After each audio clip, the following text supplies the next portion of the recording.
Hello, welcome to Tea and Reflections.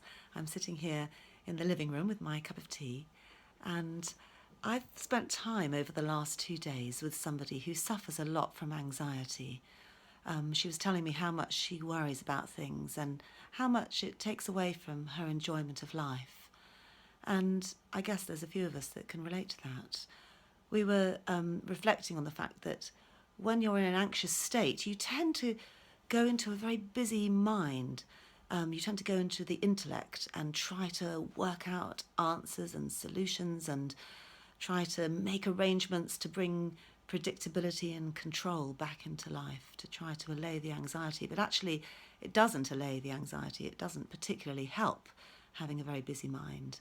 And I was sharing with this person that the thing that has really been a game changer for me, actually, is coming into the understanding that it's not those things out there that are directly causing my stress. I used to think it was. I used to think, that person is causing me to be stressed, or that traffic jam, or the unresolved arrangements, or whatever it is. But I've now come to understand that it's my thinking about those things, and that my anxious feelings are just saying that I've got anxious thinking in this moment. Because the thing is that we're all living all the time in the experience of our thinking. And I'm not saying that difficult things don't happen. Yes, they do. Of course they do. Challenging things happen every day. But sometimes our thinking about those things can be quite far removed from the reality of them. And what I found is that actually it's not having more on your mind that helps, it's having less on your mind. It's quite counterintuitive perhaps, but it's actually dropping down into that space that is available to all of us all the time. It's just that we forget.